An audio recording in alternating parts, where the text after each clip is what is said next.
So our thought is that I will kick off and give an introduction to the passage that we're going to do and go through the passage.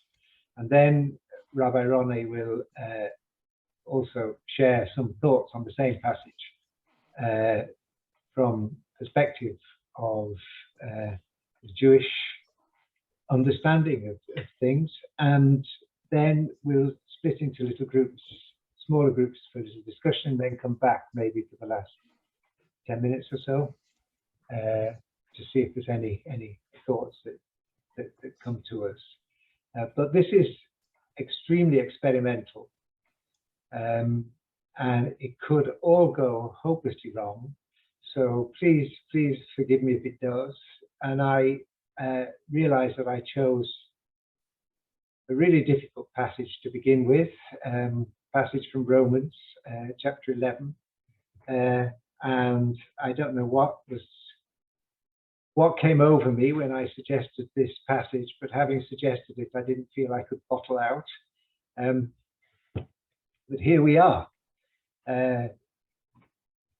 meeting over, I think, 2 millennia of thought getting in the way of how we understand Scripture together, but important that we do for all kinds of reasons. I'll just give a little brief introduction to the passage and the letter to the Romans, and I'll assume that people know nothing, and if you do know loads, then I'm sorry for that. But first of all, who was Paul? Paul was a very devout, very zealous Jew, a Pharisee. There was clearly some overlap in his biography with Jesus, and he began. He spent time in the early part of his career fanatically opposed to Christianity, fanatically opposed to the movement of Jesus. But on a famous occasion, which he talks about in different ways, he had what he thought and believed to be an appearance of Jesus, the resurrected Jesus. And as a Pharisee, he believed fully in the resurrection, but he believed the resurrection to be the resurrection of all, the resurrection of the dead at the time of the restoration of Israel. And this experience of the resurrection of one person changed his view, and he began to see the resurrection of Jesus as the foretaste of the resurrection of the dead at the restoration of Israel. And so he believed that the resurrection of Jesus was a sign that the Messianic age had begun, and a sign that we were living in the new era, the era that had been promised by the prophets. And as a sign of that promise, the nations would come to Israel. In Isaiah it says, "And the foreigners who joined themselves to the Lord to minister him, to love the name of the Lord and to be his servants, all who keep the Sabbath and do not profane it, and hold fast my covenant. These I will bring to my holy mountain and make them joyful in my house of prayer. Their burnt offerings and their sacrifice will be accepted on my altar, for my house shall be called a house of prayer for all peoples." So Paul really believed that living in the Messianic age, all nations would come, and it was his job to be an apostle to the Gentiles, an apostle to bring the Gentiles into the restoration of Israel, and that would be a sign that God had brought this about.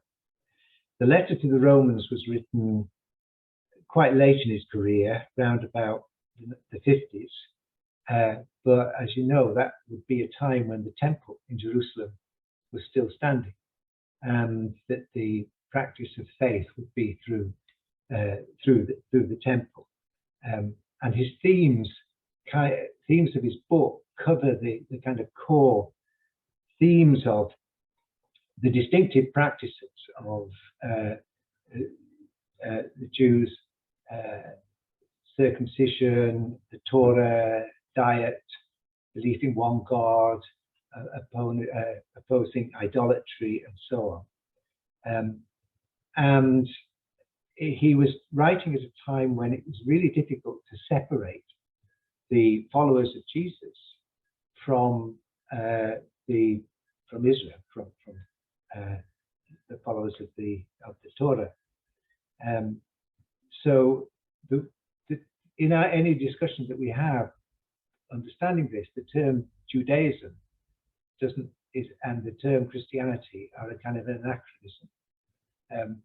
So there's no sense in this book really of there being two separate religions and one trying to convert people from one to the other. It's about this idea of the Messianic age into which they are being drawn. And the church at the time that Paul was writing to in Rome was connected with the synagogue, so there would be this kind of interrelationship. And we know that at the time, Jews had been just before then, Jews had been expelled from Rome, and one historian says the reason that the Jews were expelled from Rome at that time was because they were always rioting, and they were rioting around a person called Christus. So it may be that this dispute between the followers of people who believed that Jesus was Messiah and those who didn't was actually quite a ferocious argument. So Paul, who had never been to that church, was trying to kind of appease people, or rather to understand this and try and reconcile and try and sort out the problem. But consequent to this, the book has become really quite problematic because it's been read as by Christians, a misreading as a departure between Jewish faith and the followers of Jesus, and seen as a kind of radical departure. But Paul, in his book, he says it very clearly in the letter. I ask then, has God rejected his people? By no means. I myself am an Israelite, a descendant of Abraham, a member of the tribe of Benjamin. God has not rejected his people whom he foreknew. So centuries of misreadings on the part of Christians has created that sense of there being a separation, but it is not one that is present in the book itself. And what I'd like to do now is just share my screen and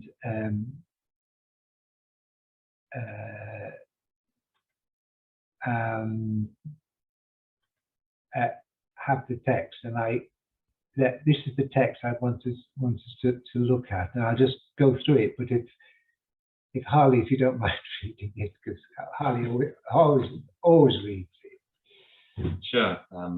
Where from? The whole thing. The whole thing. So 11 onwards, right? Yeah. Okay.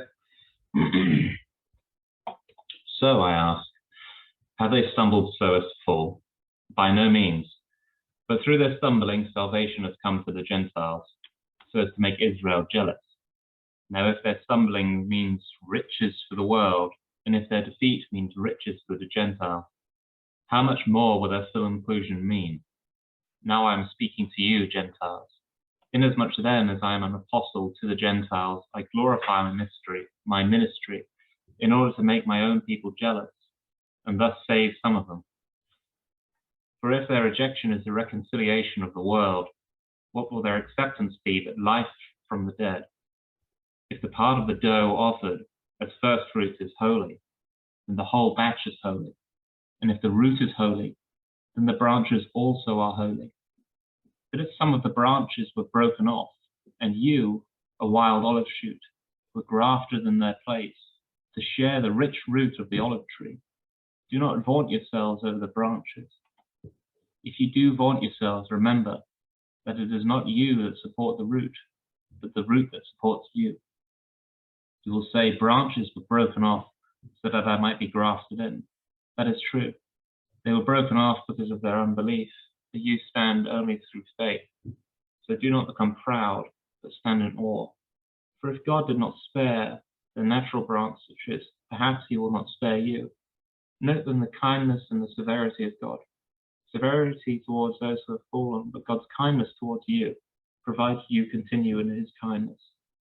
Otherwise you will be cut off. You also will be cut off. And even those of Israel, if they do not persist in unbelief, will be grafted in. For God has the power to graft them in again. For if you have been cut from what is by nature a wild olive tree and grafted, contrary to nature, into a cultivated olive tree, how much more will these natural branches be grafted back into their own olive tree? Interesting. As you see, Oh, it's a passage which can be really problematic in terms of relationships between Christians and Jews, really problematic. And Christian misinterpretation of this can be extremely damaging. So it's really important that we sort of get it right in terms of how we understand it. First of all, it talks about, at the beginning 11, stumbling and falling, and Israel being made jealous. Well, that sounds really arrogant to start with, but I think it's linking to Deuteronomy, and in chapter 32, God says, "So I will make them jealous with what is no people, provoke them with a foolish nation." So Paul is actually drawing upon a prophecy, a prediction that Israel will be made jealous by people because of faithlessness. And there's nothing in Paul that isn't in the prophets. There's nothing in Paul that isn't in the Hebrew Bible that talks about this relationship between God and the covenant and the way in which Israel is faithful and not faithful to the covenant. And the stumbling block is a quote from Isaiah, Isaiah chapter 28, which I think Paul, I'm not sure how Paul translates it, but he refers to it in chapter 9, and he says, "See, I am laying in Zion a stone that will make people stumble, a rock that will make people fall, and whoever believes in him will not be put to shame." So again, Paul is not making something up. He's drawing upon his own tradition, and his thinking is that Israel's stumbling is within the divine compass, the compass of divine purpose.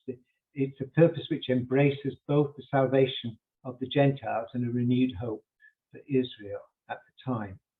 And Paul believes that the awakening of the Gentiles is a sort of invigoration of the faith of Israel. So there is a sort of causal interconnection between what he sees as Israel's rejection of this messianic age and the Gentile acceptance. And it seems like it's a conceit on Paul's part, and it probably is. But it is a conceit that comes out of a deep concern for God's intended mission on the world. And then if in verse 12, if their stumbling means riches for the world, and if their defeat means riches for the Gentiles, how much more their full inclusion means.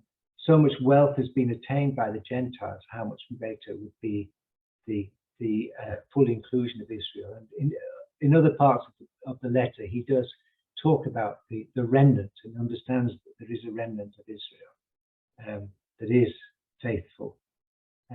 Verse 13, "Now I'm speaking to you Gentiles." So he addresses the Gentiles directly because he is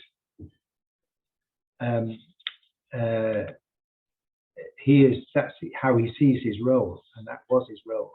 And he sees his role as a mission to the Gentiles, not to exclude his co-religionists, but as something that was a mutual benefit. But it's not clear what those benefits are. In other parts of his writings, he talks about the gifts of the Holy Spirit being love, joy, peace, patience, kindness, generosity, faithfulness, gentleness, self-control. Maybe that's the wealth that he's talking about. And then in verse 15, for if their rejection is the reconciliation of the world, what would their acceptance be but life from the dead?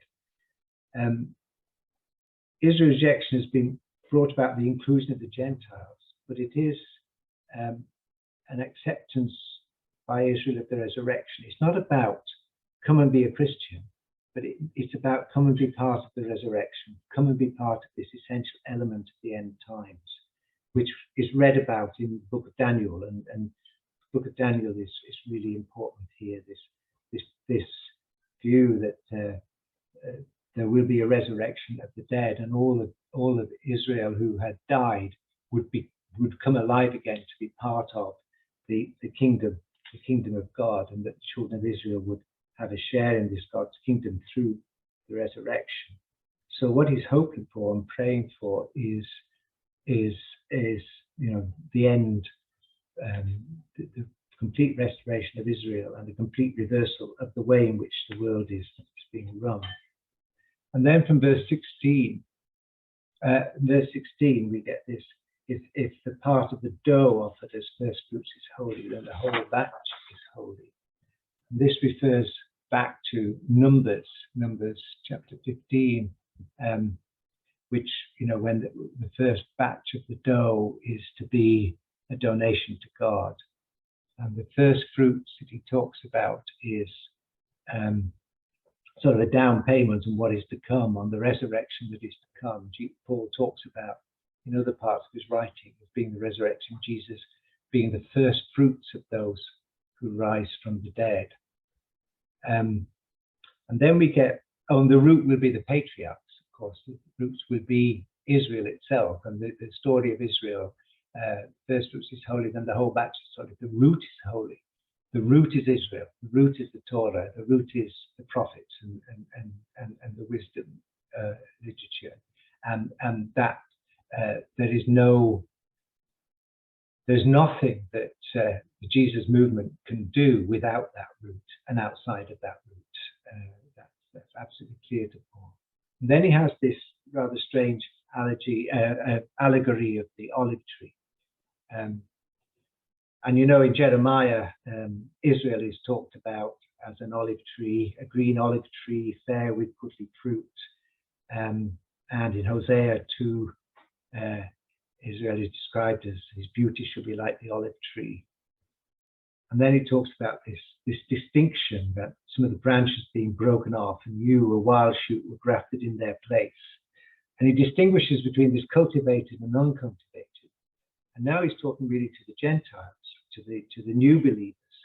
Do not vaunt yourself over the branches. And this is really important for Christians, modern day Christians, to hear.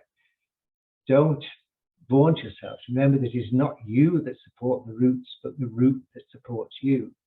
So the message becomes to us, really, as Christians, don't get big-headed. Paul is not indifferent to the callous or callous to his own people.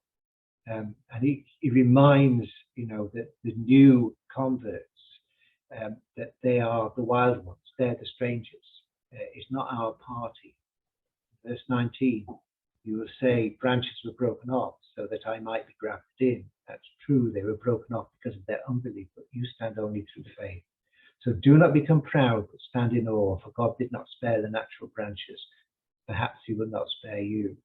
And he seems to be saying that it's not the Jewish Christian remnant that bring nourishment and supports the root, it's the other way around. It's always about faithfulness, whether it's for Israel or for the Gentile believers. It's about faithfulness and being faithful. Verse 19 is the terrible verse. Verse 19 is the dangerous verse. You will say, branches were broken off so that I might be grafted in. But Christians too often forget verse 20. That is true. They were broken off because of their unbelief, but you stand only for it. So do not become proud, but stand in awe. And then he goes on to talk about the kindness and the severity of God, and even those of Israel, verse 23, if they do not persist in unbelief, will be grafted in, but God has the power to graft them in again. Clearly, he wants this coming together in this age. They're talking. So it's important to Paul that Israel be cut in again, and that would be the sign. And that would be the sign, the real sign that God's kingdom was to be established. If coming together here at this point, that would be the sign that God's kingdom was to be established. And the kingdom of God that he's talking about, I think, is the one that's mentioned, that talks about in Psalm 72, verse 8, that this kingdom will be from sea to sea and river to river. The kingdom of Israel will be from sea to sea and river to river. And he's saying that at a time when the Roman Empire existed from sea to sea and river to river. So what he's really talking about is this complete reversal of empire. You know, coming together of Jews and Gentiles as a sign that the Messianic age has come, the new age has come, that the kingdom of God is really present, reverses the whole of empire and the fortunes of empire. I'm going to have to stop, I know. But in the end, I think what we're saying in conclusion, there's no justification for the separation of the followers of Jesus from our roots in the patriarchs, the matriarchs, and the prophets of Israel. Faithfulness to God and God's commands are the keys to inclusion, not just our identity. And Paul was not debasing, impugning, or denigrating Israel, but pleading, as all the prophets previously had done, for Israel to be faithful.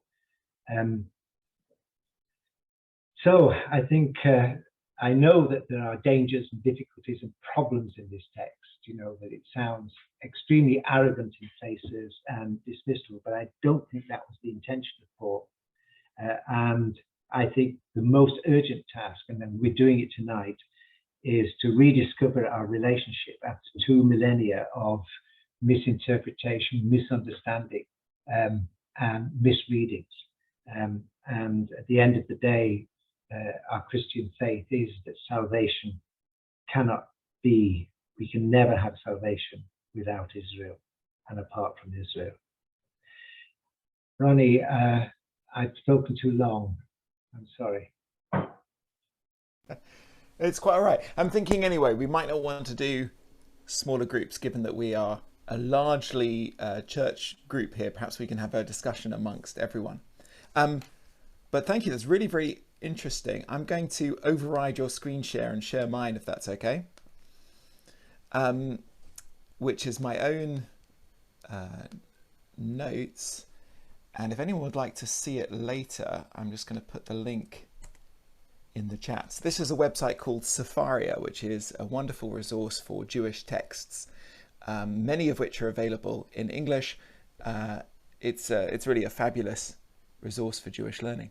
I imagine not too many of their source sheets have Romans on it, but there we are. Before I kind of dig into it, first of all, I want to say thank you so much to Reverend Vaughan for having me visit your community virtually, to Catherine for making the connection. It's an honor and a pleasure, and I hope this is the beginning of something between us. There's so much that could be said about this passage, and I admit to not being an expert in the Christian Bible. So I apologize if I get anything wrong. What I'd like to try and do is give some of the rabbinic background to the text. Vaughan has just given some wonderful biblical background, but I'd like to give some rabbinic background, and in doing so show how show some of how we went in a different direction from the Christians. You know, this image of the tree is quite striking. I often explain that both Christians and Jews evolved from the same roots, and we went in different directions. And in showing you a little bit about the rabbinic journey, I can explain the direction we went, which is a slightly different direction from the direction that the Christians went in. Then I'm hoping that Vaughan and I can have a bit of a chat, or we can open it up wider. We'll see where we're at after I've had a go. this is the text that you just read from. In particular, I wanted to focus in on two parts. One is this sentence. If the part of the dough offered is holy, if the part of the dough offered as first fruits is holy, then the whole batch is holy. If the root is holy, so are the branches. Now this, as I was looking this up, I came across this essay by an academic, Benjamin Gordon, looking at the Jewish roots of this passage. And he said it doesn't make sense to read this as this translation has it. This translation has it as if it's referring to numbers and talking about the offering of the dough. But if that's Paul's image, that doesn't make any sense, because once you take the first bit of the dough and sanctify it to God, it goes to the priests, you don't eat it. To say it's holy is to say that you don't eat it anymore. The rest of it doesn't become holy, because if it did, then that would mean you couldn't eat it. Right? The process of taking challah, which is what this is called, you take challah, you give it to the priest, and in doing so, you enable the rest of it to become chol, secular, as it were, to allow you to eat it. So it doesn't quite make sense for that to be the allusion. Gordon suggests that the allusion is really perhaps to truma. Oh, I should say, by the way, as we're looking at these things, it would be a mistake to assume that Jews still do this exactly as written, right? We stopped doing most of this tithing stuff when the temple was destroyed in the year 70. Challah is still taken when you make a large enough batch of dough. Traditionally, Jews will take a bit of the dough away, but instead of giving it to the priests, that dough is now burnt. It's considered that the priests that are around today are their status is unclear, so we don't give them the challah. So what we're going to read is the way things were done 2,000 years ago in the time of Paul, but not necessarily, definitely not how things would be done today. This is talking about truma. This is from the Mishnah, which is one of the first codifications of Jewish law. It was an oral text codified about the year 200. But it contains teachings that are much older, including some from the time of the temple itself, and they have a sense of how the temple worked in the Second Temple period. It's worth noting that by the time this is codified, the temple had already been destroyed and none of this stuff was practiced anymore. And if I had more time, we could speculate on why they felt it was so important to write down all this stuff, which was no longer applicable. But truma is a donation made from your crops. So as you're harvesting your crops, you give a tithe to the temple, and that's known as truma. And you have to tithe it. Now, the problem is that this is a bit about what happens if the truma that you've tithed off your produce then falls in a basket of untithed produce. Right? What do? Your tithe has now got mixed up with your untithed produce, and now you don't know what to do about it. You know, is this now sacred or is it not sacred? Mishnah Trumot says, truma given by a non-Jew or a Samaritan is truma, and their tithes are tithes, and their dedications to the temple are dedications. Rabbi Judah says the law of the vineyard in the fourth year is not applicable to a non-Jew. Okay, we don't need to worry particularly about the law of the vineyard. But the first part is really interesting, right? Because that's actually, although it's not directly related to Romans, the theme is similar, which is how do we relate to people who we don't feel a part of our community? And the rabbis here say, when it comes to making tithes to the temple, whether you're a non-Jew or a Samaritan, which in the context of the rabbinic text means someone who's sort of Jewish, right? It's someone who's on the fringes of being Jewish. They're not exactly in, they're not exactly out. The non-Jew's out of the system. The Samaritan is sort of in the system. The Jew is completely in the system. So, but they can all do tithes to the temple, right? Maybe they'll be moved to donate to the temple and we accept their donations. They don't have to, but we do accept their donations if they want to. Here's the question. The truma of a non-Jew renders produce into which it falls meduma. Meduma is this category of the truma's gone into my non-truma stuff, and now with the whole basket counts as if it's truma because I can't distinguish one from the other. So the truma of a non-Jew renders produce into which it falls meduma, and one who eats it unwittingly is obligated to pay back an extra fifth. Okay, this is all very technical stuff, so I'm going to try and explain it. The rabbis know that if I, as a Jew, tithe my produce and my tithe falls into my basket of untithed produce, that it all becomes meduma, and I can't eat it, right? That the little bit makes the whole thing holy. That's what Paul says, right? The little bit of grain makes the whole thing holy. The little bit of truma makes the whole thing truma, and I can't eat it anymore. And let's say you forget, right? I leave my basket there, and the next day I've forgotten that it's meduma, and then I eat it. I have to not only give that whole basket's value to the temple, I have to give a 20% extra, right, to make up for my having misappropriated temple property. What the sages say is that non-Jewish truma counts so much like truma, it has the same rules. It's not just a nice thing for non-Jews to participate in our donation rituals. It actually has sanctity, right? When non-Jews participate in our temple rituals, their donation has the same sanctity as if a Jew had done it, right? That's how seriously we take their donations. But Rabbi Shimon disagrees. This is very common in the Mishnah. We get different voices. Their opinions are both presented. It doesn't tell us who wins the argument. That's the Mishnah for you. But Rabbi Shimon exempts it. Why does he exempt it? He might think, no, a donation from a non-Jew is just a nice present, right? It doesn't have any ritual sanctity. We'll let them do it, but it doesn't have the same weight. And you can hear this debate happening about how do we consider non-Jews and their relationship with our holy sites. Right, we'll let them donate, but will we take their donations seriously? The sages say yes. Rabbi Shimon says no. But this might be part of where that first part of the analogy comes from. If a bit of the grain is holy, then the whole batch becomes holy. A bit of the truma falls into the basket, the whole thing becomes truma. The second bit of what he said, which was, if the root is holy, so are the branches. This might allude to something in another part of the Mishnah, Me'ilah. For some reason the bolding is here. In Sepharia, the bold is the words that the Mishnah actually says. The unbolded words are the words you need to understand what the Mishnah says. Right, it's a very terse book, so you need to add a lot of extra words to understand it. Okay, and this is and this is even more confusing than the last bit, so I'm not going to get into the whole thing in the weeds, so we don't have that much time. But what the text says here is that if somebody verbally consecrates something for the altar and then it changes over time, does the other things that come along afterwards count as the thing that was consecrated to the temple?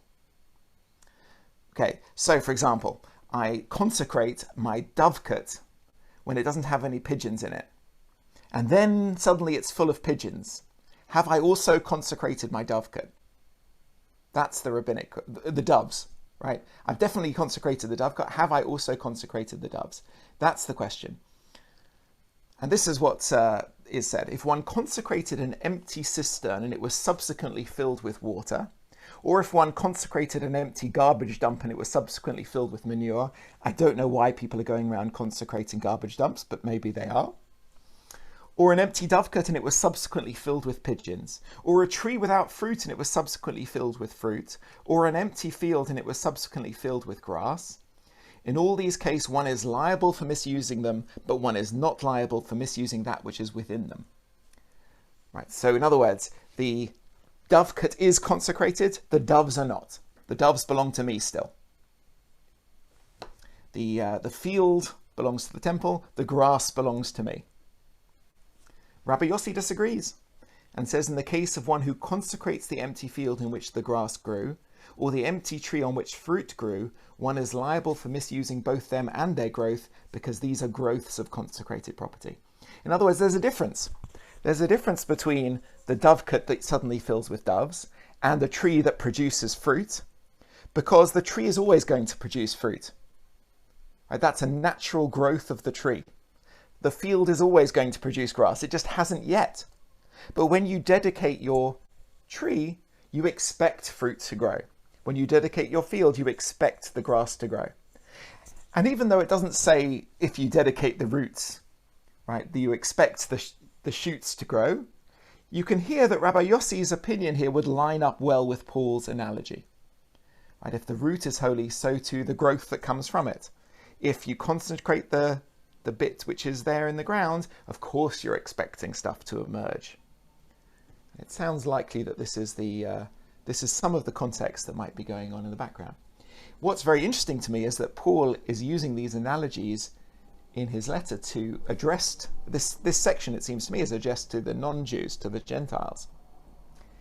And it's curious to me, does he expect his non-Jewish audience to understand these rabbinic analogies, which are quite technical pieces around purity, temple ritual? This is not stuff that I would expect Jews today to know or understand, right? It's very technical stuff. Is it that Paul is so steeped in this language that it just comes out from him whenever he starts speaking about anything? Or is he also speaking to the Jews, right, and trying to catch the Jews in his language at the same time and bring them along in his journey? One final thing I wanted to get to, which is this image of the grafting. This is a powerful image in Paul's writing. I have some problems with it, but maybe I'll mention my problems in a minute. And the image of grafting is also a common rabbinic image. It isn't always a positive one, actually. The image of grafting doesn't always have quite so positive a connotation as it does for Paul. But an example of a positive version, which I think relates to Romans 11, is Yevamot 63a. Yevamot, this is from the Talmud, the Babylonian Talmud, which was codified in about the year 500 of the Common Era.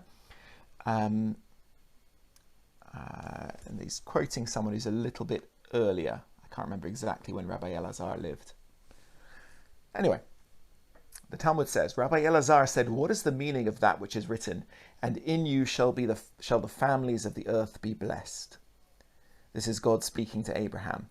Right, through you the families of the earth will be blessed. Nivrachu. The Holy Blessed One said to Abraham, "I have two good shoots to graft onto you." This is a pun in Hebrew. To bless is barech. To graft is lehavrich. And so it's got very similar letters in Hebrew. So it's a play on words for the rabbis. What does it mean that they'll be blessed? It means that they will be grafted onto. How will be grafted on? Ruth the Moabite and Naamah the Ammonite. These are two famous...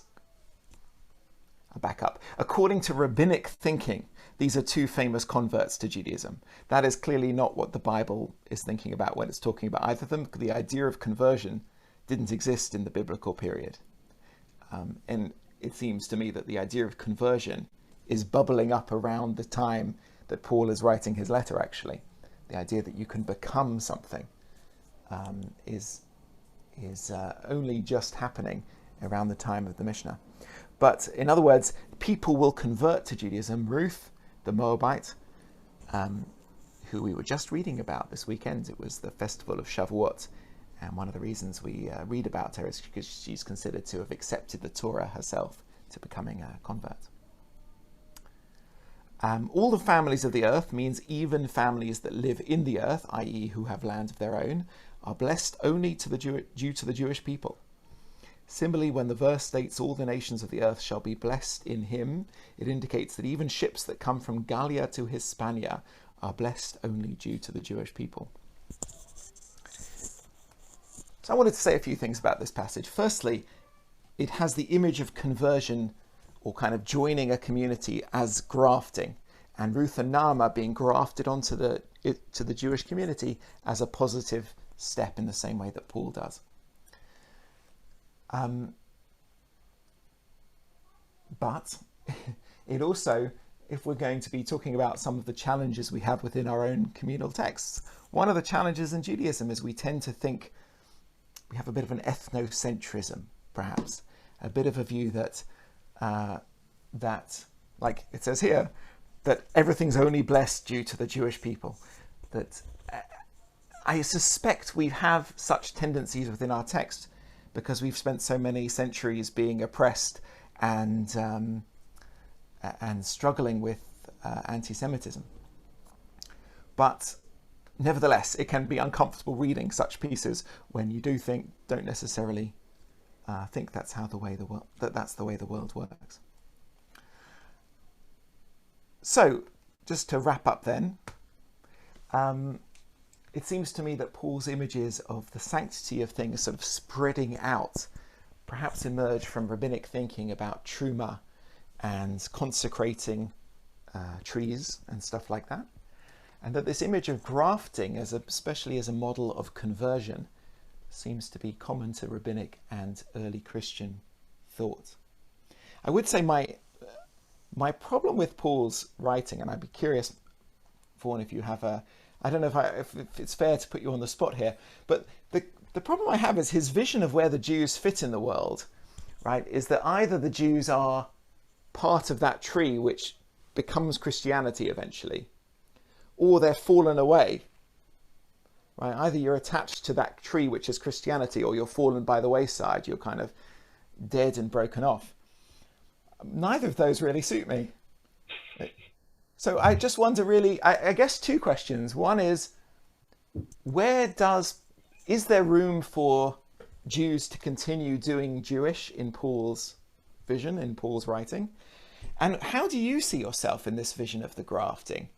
Do you see yourself as the trunk or the branch grafted on, or both or neither? I'm curious. Curious? What difficult questions you ask. I think, I mean, at first I found those little passages that you read, I mean, really illuminating. And particularly when you talk about the Samaritans there, I mean, I think there you're kind of addressing exactly the same question that Paul was trying to address, which is, I think in New Testament times, there were a lot of people who were referred to as God-fearing, who were Gentile, but were God-fearing and therefore closely associated with the synagogue, not actually Jews in terms of being circumcised, but nevertheless would be very interested or engaged and part of the synagogue, and also knowing a lot of things about the Hebrew scriptures. So that, I mean, those people existed, and Paul clearly is talking to a community of people who are both Jewish and God-fearing, and some parts of the letter of Romans are addressed to specifically to Jews, and some are to the Gentile people who are also in some way associated. And I don't think that I think Paul's vision of Israel is so rooted in the Hebrew Bible and the hope of the Bible for a restoration of Israel at a time when the Roman Empire is occupying Israel, and Israel is under threat from, I mean, not much. Only in the decade following, was the Jewish War and the destruction of the temple and so on.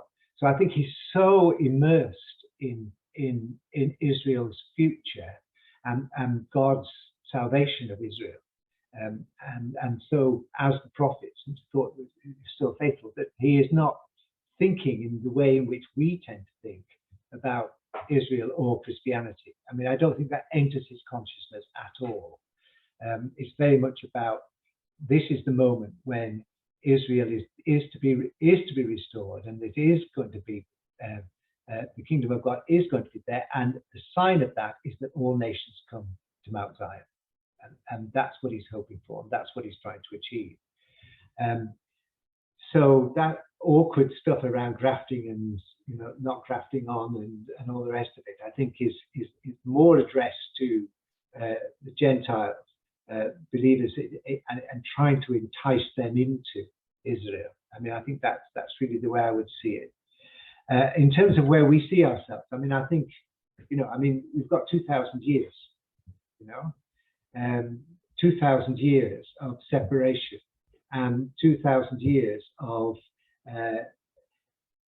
2,000 years of developing a community of people who are followers of Jesus the Christ, Jesus the Messiah, and that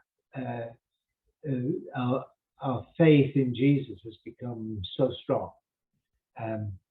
And the problem is that we've forgotten just how essential Jesus's Jewish roots, how essential Isaiah particularly and Daniel are for understanding, the New Testament.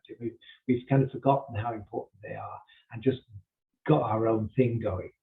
And I think there's a later development, which is probably around the Enlightenment, but that has really used this separation of Judaism and Christianity as a kind of root of other racisms which Christianity has been responsible for. So do I see, I would say, I would not see ourselves as the branch. I mean, I think that colleagues, would be able to correct me if I'm speaking heresy. But I would see that we have to rediscover our roots, and that won't be easy. But I think there has to be a deconstruction in order to reconstruct a faith which is not Christianity centric,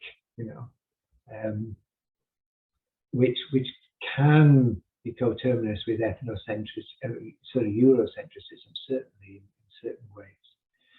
So I'm sort of waffling because I don't really know I fully understand my own answer, but I do feel that we've got a journey to go on, and I think the root is not Christianity, but I think Jesus is so essential. I mean, the root is so essential to Jesus that we can love Jesus, and we can't love Jesus without loving the root from which he came, if that makes sense. I don't know if other colleagues would like to come in on that.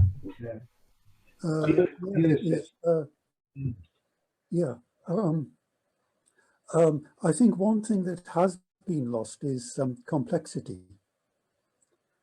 That the Roman Empire was a very complex setup, and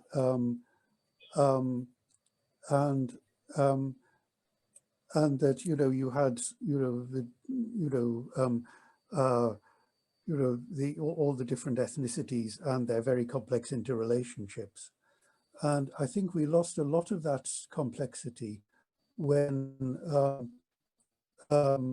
with the sort of fall of the Roman Empire and all the tragic events that happened after that. And now we are in a situation of thinking that we're talking about just the Jews and the Christians, whereas when Paul was living, it was a setup with lots of very different communities of different faiths, and I think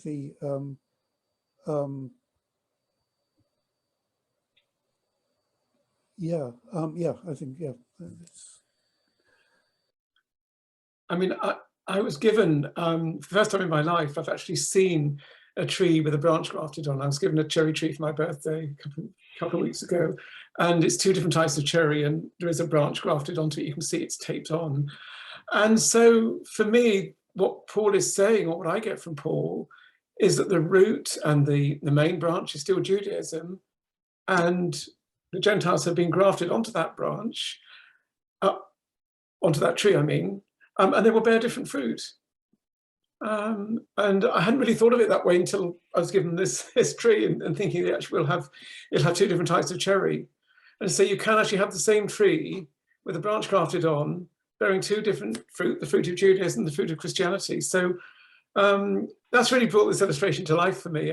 And so I see myself as one of these branches grafted on, and see very much Paul here as warning, addressing Gentiles and saying, you better watch out, because you're here, you're not part of the original tree. It's a privilege, you've been grafted onto it, so you better watch out, you keep your place here. So I think we can both flourish in our own ways in the common tree, in different ways, but together. And can I thank you for such an interesting session, Rabbi and Vaughan. I hope we can have more of these. I wanted to note one difference, which is, well, it seems to me that what Paul is looking for is for the Gentiles to become part of the community that he's creating. Right? That's what the grafting on is about. The rabbis are not actually that interested in the non-Jews who are donating to the temple. They don't need to become part of the Jewish community. They're okay doing their donations, and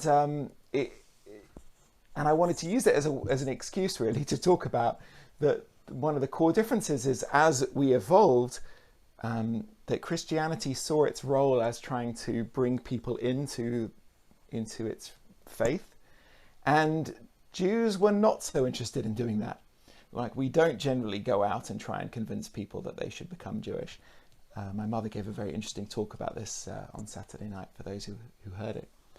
And it's exemplified for me in that attitude of, if they would like to come and give to the temple, that's great, and we can take it seriously, and that's fine. It can stop there, right? They don't actually, there's no particular desire to persuade them to become Jewish in the rabbinic writing.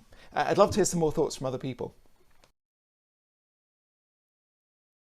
I do think, I think that the kind of mission of the very early church was actually to bring about the kingdom of God. I mean, it was very, very direct, very immediate, you know, that God's kingdom has come and that Christ had risen, and that was the sign that, you know, the kingdom was there.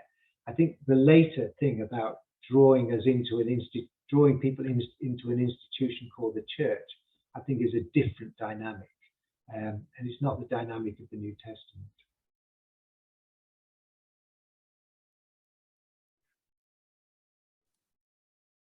Any other thoughts? I'd like to reflect very quickly, really, on how much we have in common, because Graham's not going to like this. It's the King James version.